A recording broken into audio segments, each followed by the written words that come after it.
Hello students, good morning to all of you. Students, आज के इस वीडियो में हम केमिकल रिएक्शन एंड इक्वेशन अर्थात रासायनिक अभिक्रियाएं एवं समीकरण की स्टडी करेंगे। स्टूडेंट्स, ये चैप्टर काफ़ी इम्पोर्टेंट है और प्रतिवर्ष बोर्ड एग्जाम में इस चैप्टर से कोई ना कोई क्वेश्चन निश्चित आता है। तो स्टूडेंट्स, हम शुरू करते हैं केमिकल रिएक्शन एंड इक्वेशन। तो इस चैप्टर में सबसे पहला क्वेश्चन आता है कि चेंज या परिवर्तन किसे कहते हैं। चेंज या परिवर्तन किसे कहते हैं।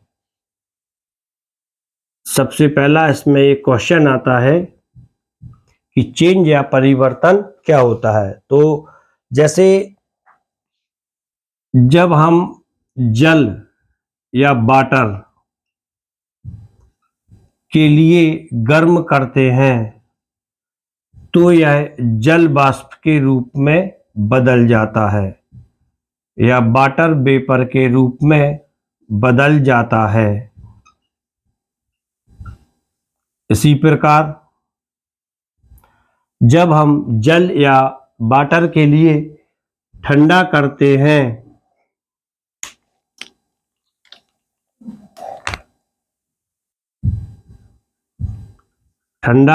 हैं तब यह आइस या बर्फ में बदल जाता है। तो क्या ये परिवर्तन के एग्जाम्पल हैं? तो इसका आंसर है हाँ, ये परिवर्तन के एग्जाम्पल हैं। इसी प्रकार जब हम लोहे के लिए या आयरन के लिए वायुमंडल में खुला छोड़ देते हैं तो लोहे पर जंग लग जाती है। तो क्या ये भी कोई परिवर्तन है? इसका आंसर है हाँ, ये भी एक प्रकार का परिवर्तन है। अब क्वेश्चन आता है कि परिवर्तन किसे कहते हैं। तो इसका आंसर है परिवर्तन वह प्रक्रिया है या वह प्रोसेस है जिसमें कोई एक पदार्थ किसी दूसरे पदार्थ में बदल जाता है, परिवर्तन कहलाता है। इसे हम इस प्रकार से लिखते हैं, परिवर्तन वह प्रक्रिया जिसमें कोई एक पदार्थ किसी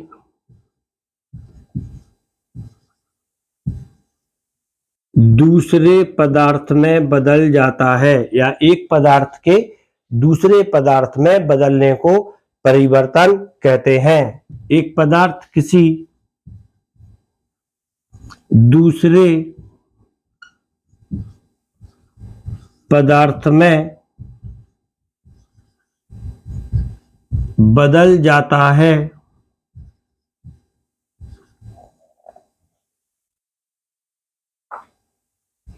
परिवर्तन कहते हैं। वह प्रक्रिया, यहां पर लिखा नहीं है, वह प्रक्रिया जिसमें एक पदार्थ किसी दूसरे पदार्थ में बदल जाता है, परिवर्तन कहते हैं। परिवर्तन में आपने देखा होगा कि जो भी पदार्थ होता है इसकी नेचर, प्रकृति और पहचान, आइडेंटिफिकेशन, दोनों चीजें बदल जाती हैं। जैसे जल यहाँ पर लिक्विड है, आइस सॉलिड है, इसका नेचर चेंज हो गया, इसकी पहचान भी चेंज हुई है। इसे हम लिख देते हैं परिवर्तन कहते हैं। परिवर्तन में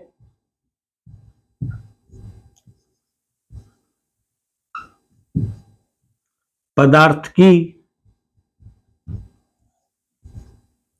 प्रकृति,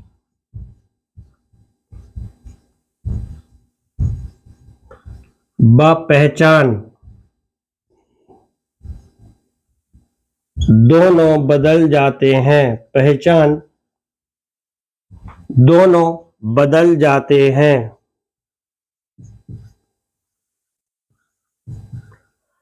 अब क्वेश्चन आता है कि परिवर्तन कितने प्रकार का होता है।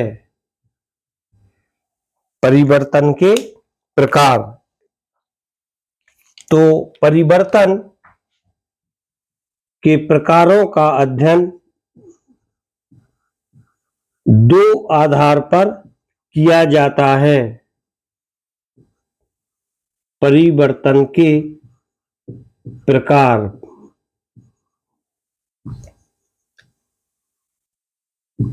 परिवर्तन के प्रकारों का अध्ययन हम दो आधारों पर करते हैं। पहला होता है इसकी अवस्था में परिवर्तन। पहला आधार है इसका अवस्था में परिवर्तन, चेंज इन स्टेट।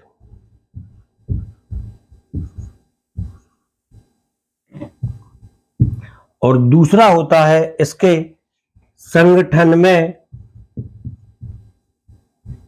परिवर्तन, कंपोजिशन में परिवर्तन।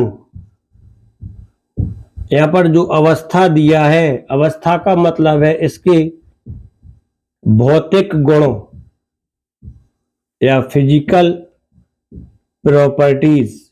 इन दोनों आधारों पर परिवर्तन दो प्रकार का होता है। पहला होता है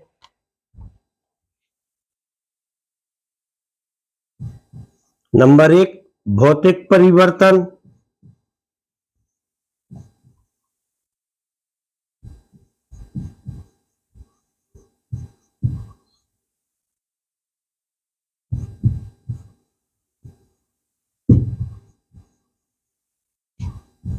भौतिक परिवर्तन या फिजिकल चेंज।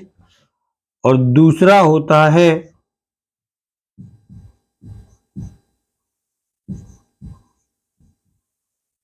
रासायनिक परिवर्तन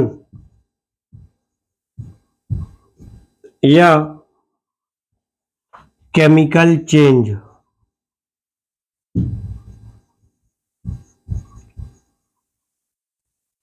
अब क्वेश्चन आता है कि भौतिक परिवर्तन या फिजिकल चेंज किसे कहते हैं। तो जब आप इसका नाम देखते हैं भौतिक परिवर्तन या फिजिकल चेंज, तो इसके नाम में ही इसकी परिभाषा छिपी होती है या दी गई होती है। भौतिक परिवर्तन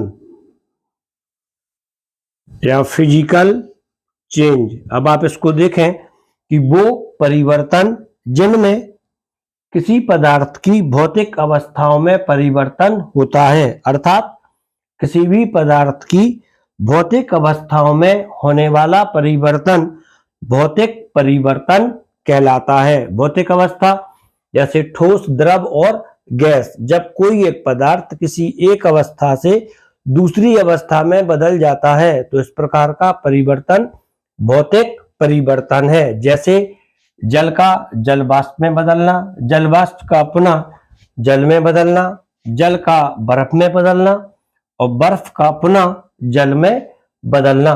इसमें जल की सिर्फ भौतिक अवस्था में परिवर्तन हो रहा है, लेकिन इसका जो रासायनिक संगठन है, केमिकल कंपोजिशन है, हाइड्रोजन और ऑक्सीजन H2O, इसमें कोई परिवर्तन नहीं हो रहा है और यह परिवर्तन उत्क्रमणीय होता है और रिवर्सेबल भी होता है। तो इसको हम इस प्रकार से लिखते हैं, वे परिवर्तन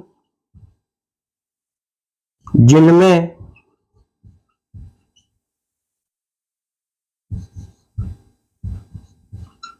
वे परिवर्तन जिनमें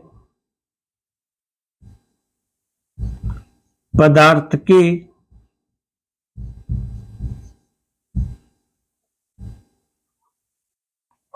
भौतिक गुणों में परिवर्तन होता है या भौतिक अवस्था में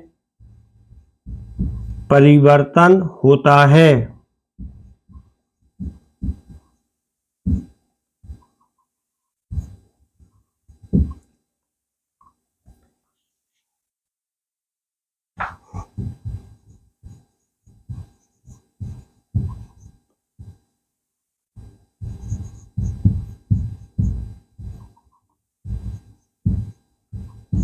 अवस्था में परिवर्तन होता है, भौतिक परिवर्तन कहलाते हैं। इनमें पदार्थ का जो केमिकल कंपोजिशन होता है, रासायनिक संगठन होता है, उसमें कोई चेंज नहीं होता है। इनमें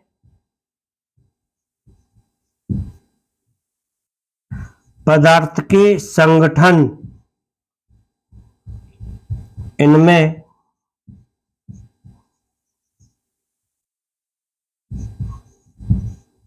पदार्थ के संगठन में परिवर्तन नहीं होता है। पदार्थ के संगठन में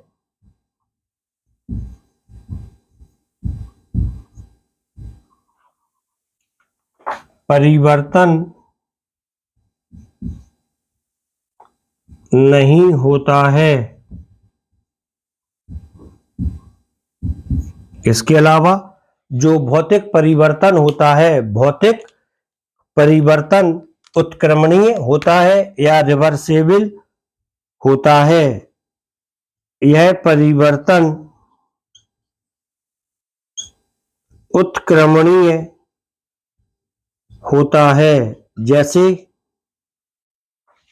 जल का जल वाष्प में बदलना, जल वाष्प का ठंडा होकर पुनः जल में बदलना उत्क्रमणीय होता है। इसके बाद जो दूसरा परिवर्तन होता है, रासायनिक परिवर्तन या केमिकल चेंज। अब हम इस केमिकल चेंज की स्टडी करेंगे। केमिकल चेंज, इसमें जो परिवर्तन होता है या चेंज होता है वह पदार्थ के संगठन में होता है। केमिकल कंपोजिशन में जो चेंज होता है उसे रासायनिक परिवर्तन कहते हैं।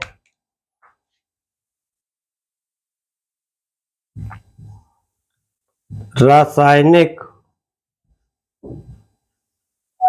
परिवर्तन,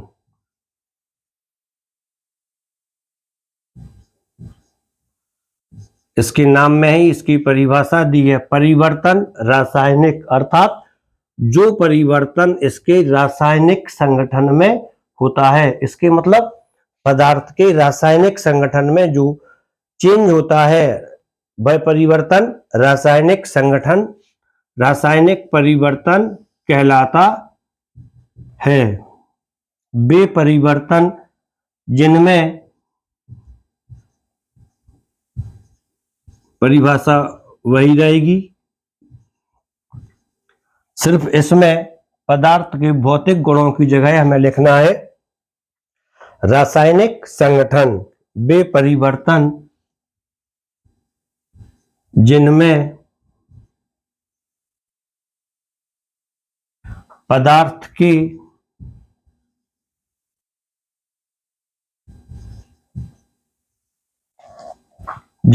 पदार्थ के रासायनिक संगठन में या केमिकल कंपोजिशन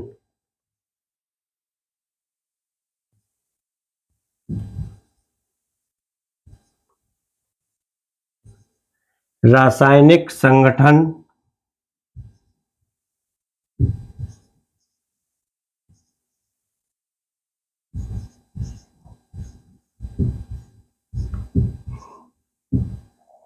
पदार्थ के रासायनिक संगठन या केमिकल कंपोजिशन में परिवर्तन होता है,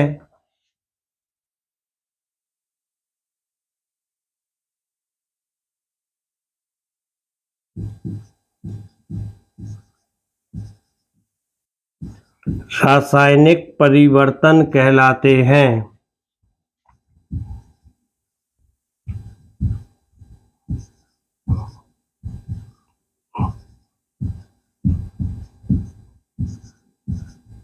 रासायनिक परिवर्तन का जो सबसे सरल एग्जाम्पल होता है वह होता है लोहे में जंग लगना। रासायनिक परिवर्तन है। शोषण, दहन, ये सारी जो प्रोसेस है, प्रकाश संश्लेषण, रासायनिक परिवर्तन है। कई बार क्वेश्चन भी आता है प्रकाश संश्लेषण किस प्रकार का परिवर्तन है, तो इसका आंसर है रासायनिक परिवर्तन है, किण्वन या फर्मेंटेशन।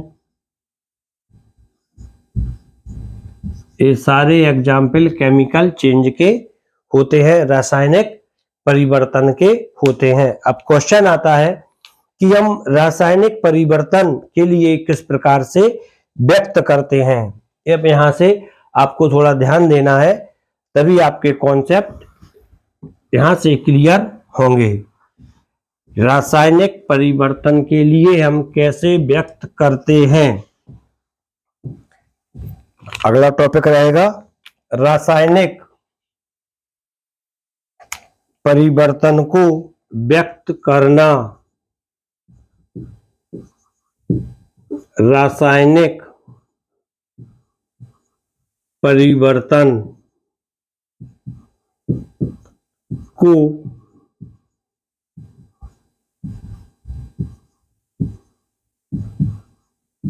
व्यक्त करना। Representation of chemical change. रासायनिक परिवर्तन के लिए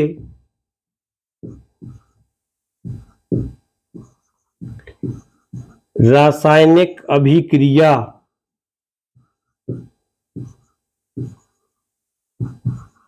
के द्वारा व्यक्त किया जाता है।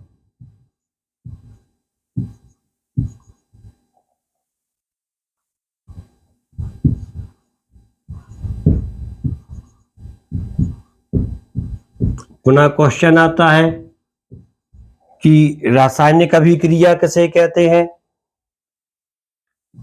तो अब रासायनिक अभिक्रिया की जो परिभाषा होती है, रासायनिक अभिक्रिया या केमिकल रिएक्शन, इसकी परिभाषा केमिकल चेंज के आधार पर दी जाती है।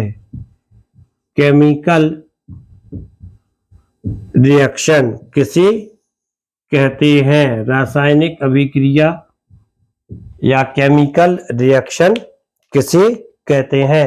तो वह अभिक्रिया जो किसी रासायनिक परिवर्तन को व्यक्त करती है, रासायनिक अभिक्रिया कहलाती है। वह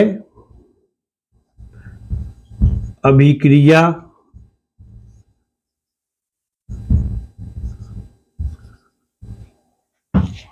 जो किसी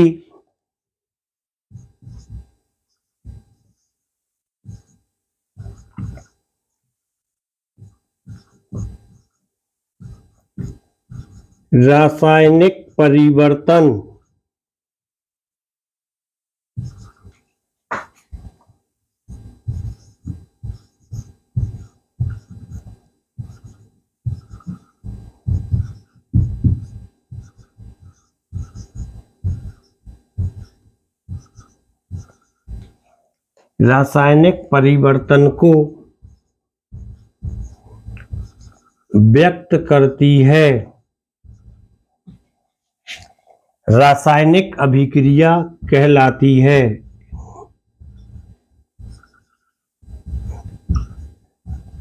रासायनिक अभिक्रिया या केमिकल रिएक्शन कहलाती है।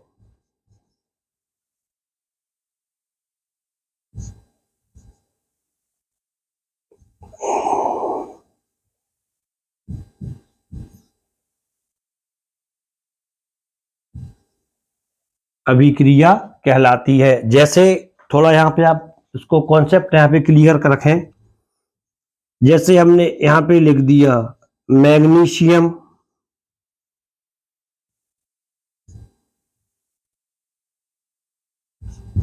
धन ऑक्सीजन।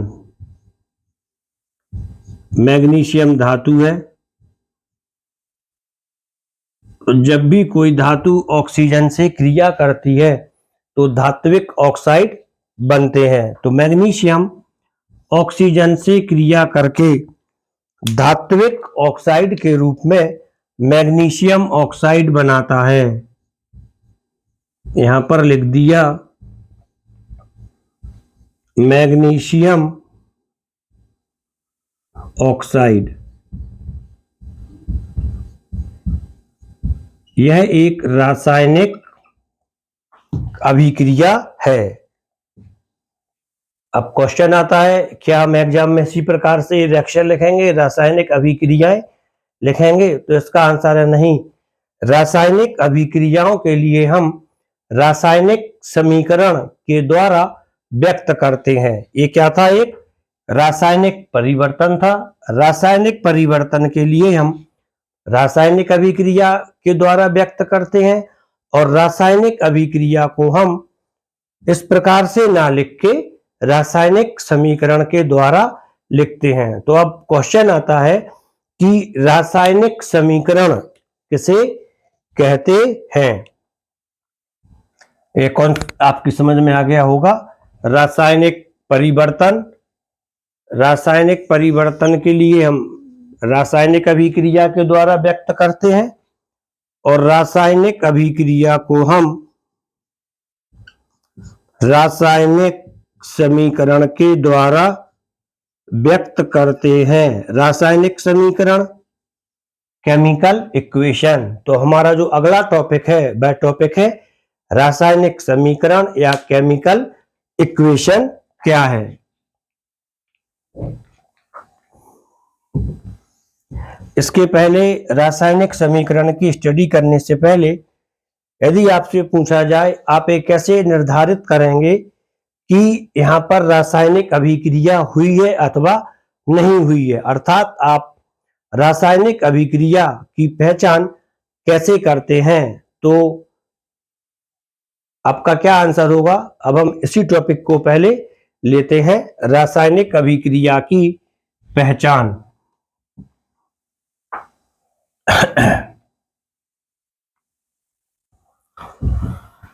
रासायनिक अभिक्रिया की पहचान। जब भी कोई केमिकल रिएक्शन होती है तब इस केमिकल रिएक्शन में कुछ ना कुछ चेंज होते हैं, और इन्हीं चेंज के आधार पर हम केमिकल रिएक्शन को पहचानते हैं, आइडेंटिफाई करते हैं। रासायनिक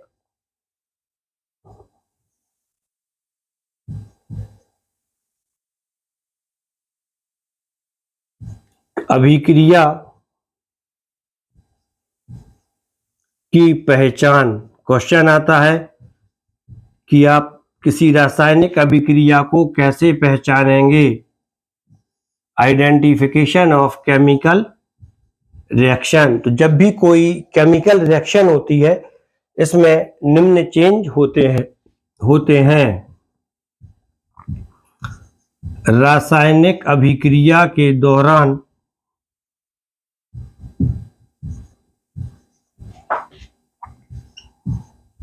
निम्न परिवर्तन होते हैं।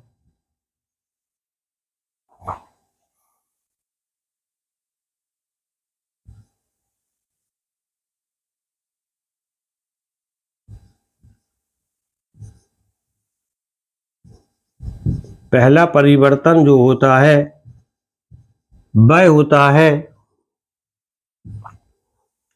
अवस्था में परिवर्तन। रिएक्टेंट, अभिकारक और उत्पाद की भौतिक अवस्थाएं समान भी हो सकती हैं और अलग अलग भी हो सकती हैं। पहला होता है अवस्था में परिवर्तन। सामान्यतः केमिकल रिएक्शन के दौरान अवस्था में परिवर्तन होता है। दूसरा जो परिवर्तन होता है वह होता है रंग में परिवर्तन। रंग में परिवर्तन, अभिकारक और उत्पाद इन दोनों के रंग अलग अलग हो जाते हैं। क्वेश्चन आता है अभिकारक क्या होते हैं, उत्पाद क्या होते हैं? तो इनकी स्टडी अभी हम रासायनिक समीकरण के साथ करेंगे। तीसरा होता है ताप में परिवर्तन, या तो अभिक्रिया, रासायनिक अभिक्रिया के दौरान ऊष्मा बाहर निकलती है, ऊष्मा या ताप, ऊष्मा बाहर निकलती है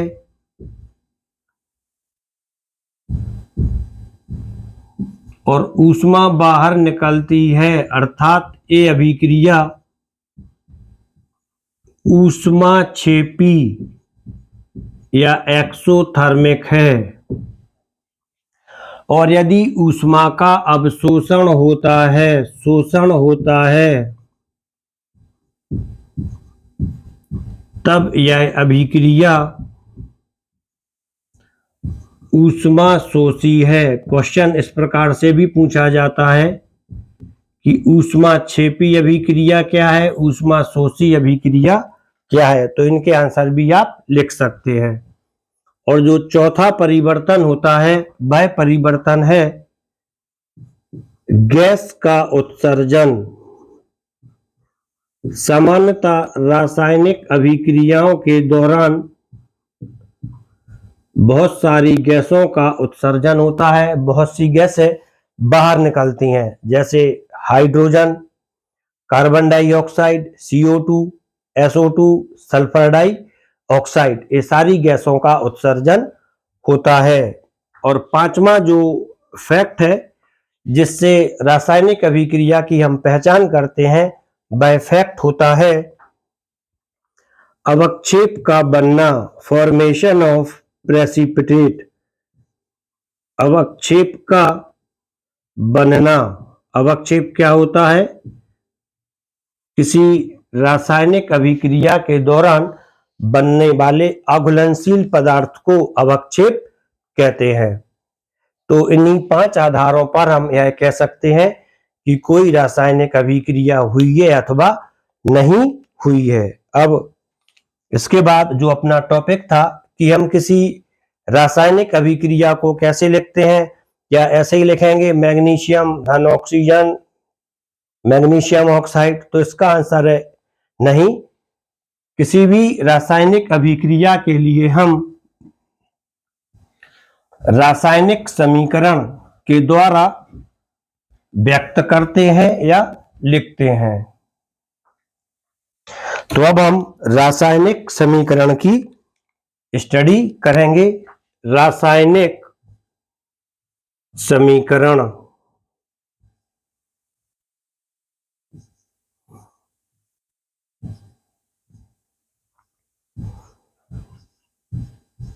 रासायनिक समीकरण या केमिकल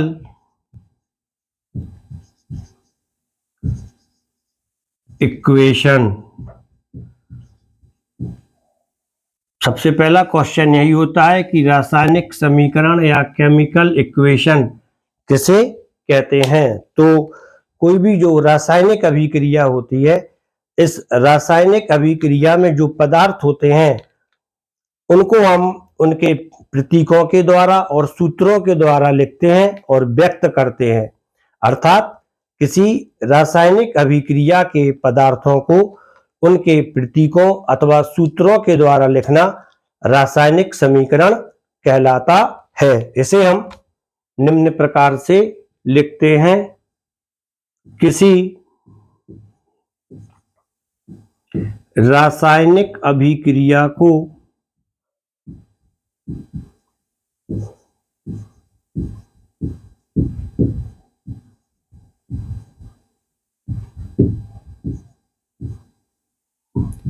या किसी रासायनिक अभिक्रिया का, इसी तरह से लिख लें, किसी रासायनिक अभिक्रिया को प्रतीकों एवं सूत्रों द्वारा व्यक्त करने को प्रतीकों एवं सूत्रों द्वारा व्यक्त करने को रासायनिक समीकरण कहते हैं।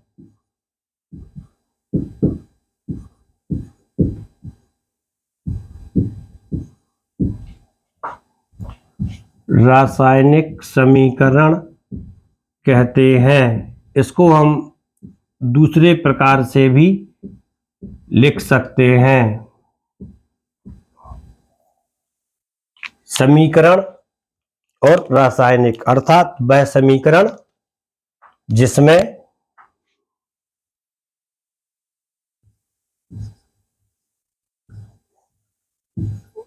वह समीकरण जो रासायनिक अभिक्रिया को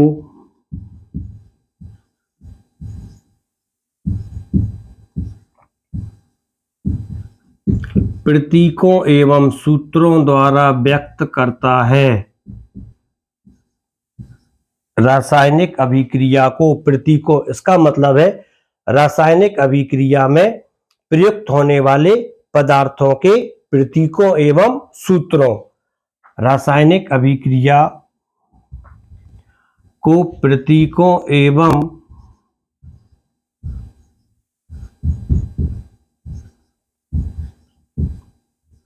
सूत्रों के द्वारा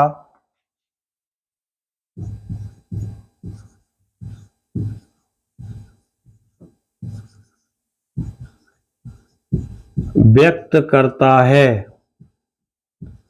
रासायनिक समीकरण कहलाता है। जैसे अभी मैंने आपको एक एग्जाम्पल लिया था, मैग्नीशियम धन ऑक्सीजन। इसमें मैग्नीशियम का प्रतीक Mg प्लस O2 अभिक्रिया के लिए संतुलित कर दें, ये बन जाता है ट्वाइस MgO। और ट्वाइस MgO एक रासायनिक अभिक्रिया को अभिक्रिया में प्रयुक्त होने वाले पदार्थों के प्रतीकों एवं सूत्रों के द्वारा व्यक्त करता है, अतः यह एक रासायनिक समीकरण है। जैसे दूसरा example, C plus O2 gives you CO2, carbon dioxide बनाती है। N2 plus 3H2 twice NH3। तो स्टूडेंट्स, आप इसमें देखें, जब इस एरो का प्रयोग करते हैं तब ये अभिक्रिया अनुत्क्रमणीय अभिक्रिया होती है, और जब इस वाले चिन्ह का प्रयोग करते हैं तब यह अभिक्रिया उत्क्रमणीय अभिक्रिया होती है। इसकी स्टडी हम अगले वीडियो में रासायनिक अभिक्रियाओं के प्रकारों में करेंगे। अब क्वेश्चन आता है कि किसी भी रासायनिक समीकरण को हम कैसे व्यक्त करते हैं। तो हम जानते हैं कि किसी भी रासायनिक अभिक्रिया के दो भाग होते हैं।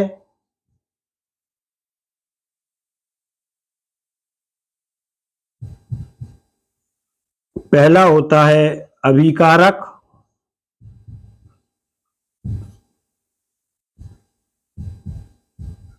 या रिएक्टेंट,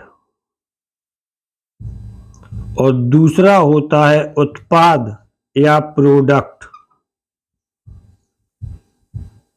अभिकारक या रिएक्टेंट और दूसरा होता है उत्पाद या प्रोडक्ट। तो अभिकारक क्या होते हैं? वे पदार्थ जो रासायनिक अभिक्रिया में भाग लेते हैं और जो रासायनिक अभिक्रिया के फलस्वरूप बनते हैं, उत्पाद कहलाते हैं। रासायनिक अभिक्रिया में भाग लेते हैं, पार्टिसिपेट करते हैं। जैसे C प्लस O2 यहां पर अभिकारक है, N2 प्लस 3H2 अभिकारक है। और उत्पाद वे पदार्थ होते हैं जो रासायनिक अभिक्रिया में बनते हैं। तो यहां पर अभिकारक हमेशा लेफ्ट हैंड साइड पर होता है रासायनिक समीकरण में, और उत्पाद हमेशा रासायनिक समीकरण में राइट हैंड साइड पर होता है। और यदि अभिक्रिया अनुत्क्रमणीय होती है, जो एक ही दिशा में चलती है, अर्थात अभिकारक से उत्पाद तो बनते हैं, अभिकारक से उत्पाद बन रहे हैं, किंतु उत्पाद से अभिकारक नहीं बन रहे हैं, अनुत्क्रमणीय अभिक्रिया है। इसके लिए हम अभिकारक और उत्पाद के बीच में एक एरो का प्रयोग करते हैं, और यदि यह अभिक्रिया उत्क्रमणीय होती है, जो कि अभिकारक से उत्पाद बनाती है और उत्पाद से अभिकारक, तब इनके बीच में उत्क्रमणीयता का चिन्ह लगाते हैं। तो ये हम ध्यान रखते हैं। इसके बाद इसमें यदि हमें अभिकारकों की भौतिक अवस्था लिखनी होती है, तब भौतिक अवस्था लिखने के लिए हम एस, एल और जी का यूज करते हैं। एस सॉलिड के लिए, एल लिक्विड के लिए और जी गैस के लिए रिप्रेजेंट करता है। इसकी डिटेल स्टडी हम अगले वीडियो में करेंगे। तो स्टूडेंट्स, यहाँ तक जो आपने स्टडी की है, उम्मीद है यह आपकी समझ में आ गई होगी। तो आप इससे स्टडी कर लें और इससे पूरे नोट्स बनाते जाएं और लगातार मेरे साथ जुड़े रहें। चैनल के लिए सब्सक्राइब कर लें, जिससे कि आपके कॉन्सेप्ट क्लियर होते रहें। Thank you.